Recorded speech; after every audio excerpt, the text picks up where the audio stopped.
important que nos petits animaux de compagnie se sentent heureux, voilà, qu'ils feel happy, voilà, parce qu'on leur donne de bonnes choses à manger. Mais justement, on va parler des croquettes, des pâtés pour chiens et pour chats.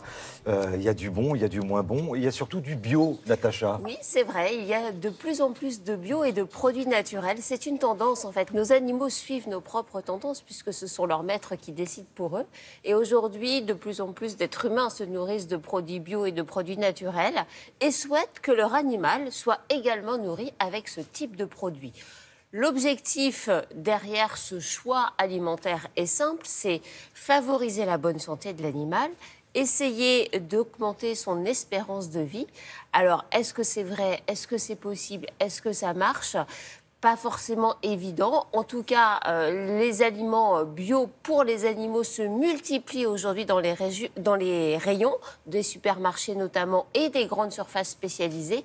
Beaucoup de marques, notamment des marques nouvelles, se sont engouffrées sur ce marché parce qu'elles sentent qu'il y a un véritable filon à ce niveau-là. Alors, on a rencontré une spécialiste de la nutrition animale pour essayer de comprendre d'abord comment doit être composé un aliment pour qu'il soit de qualité, qu'il soit bio ou pas bio, parce que c'est quand même la première question à se poser. Ensuite, comment on repère les aliments bio ou naturels? Et enfin, est-ce que ces aliments bio ou naturels, qui sont très tendance aujourd'hui, présentent un réel avantage pour nos animaux? Regarde.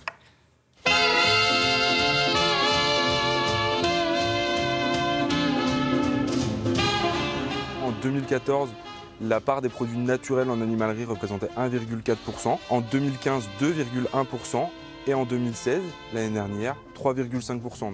La part des aliments bio en animalerie à l'heure actuelle est de 0,1%, donc ça représente vraiment une minorité de nos produits qui tend vraiment à évoluer dans les années futures.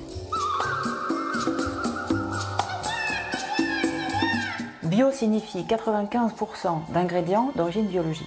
Le fait que dans un aliment bio, on doive avoir 95% d'éléments d'origine biologique laisse 5% de place pour les autres.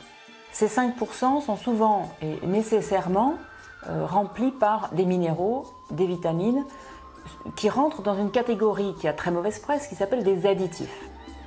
De quoi s'agit-il ?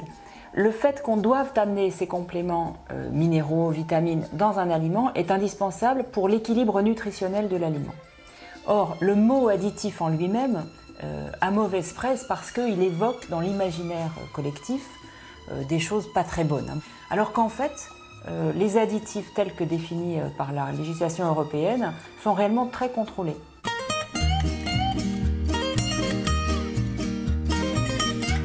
L'impact d'une alimentation bio sur la santé ou la longévité chez le chien et le chat n'a pas fait l'objet d'études, à ma connaissance actuellement. C'est plus une philosophie ou un espoir, ou en tout cas un peu mettre des chances de son côté. Mais on n'a pas d'études qui nous permettent absolument de dire que c'est mieux ou moins bien. Bonjour madame. Donc il y a une gamme 100% naturelle, des produits qui vont correspondre vraiment aux besoins de l'animal. Est-ce que vous souhaitez du coup prendre un sac de 12 kilos? Oui, c'est parfait. La qualité nutritionnelle, c'est l'équilibre entre tous les nutriments indispensables tous les jours pour maintenir une bonne santé le plus longtemps possible. Vous pouvez avoir un produit bio, imaginons que vous ne donniez que du blanc de poulet bio à votre chien ou à votre chat, eh bien il va tomber malade. Non pas parce que le poulet est bio évidemment, mais parce que du blanc de poulet tout seul ne permet pas de couvrir les besoins nutritionnels d'un animal. Passez une excellente journée. Et vous aussi. Voilà, Natacha, nous aurions besoin de quelques conseils quand on va acheter justement des croquettes ou des produits qui soient bio ou pas. Il faut lire les étiquettes, c'est comme partout.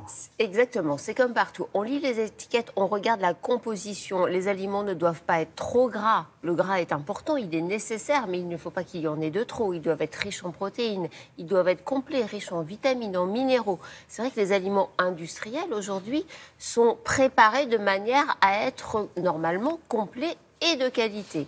Alors après, il existe, vous le savez bien, si vous êtes propriétaire d'un chien ou d'un chat, différents types d'aliments en fonction de leur âge, en fonction même parfois de leur race, en fonction de leur taille. C'est pas mal parce que ça permet d'apporter des choses très spécifiques en fonction des besoins de votre animal. quand un animal vieillit, par exemple, il a des besoins différents d'un animal jeune qui va être en pleine croissance. Donc voilà, lisez les étiquettes et le bio, pourquoi pas, mais aujourd'hui, on n'a pas de recul suffisant pour savoir si ça a un véritable impact sur la santé de nos animaux. Merci beaucoup, Natacha.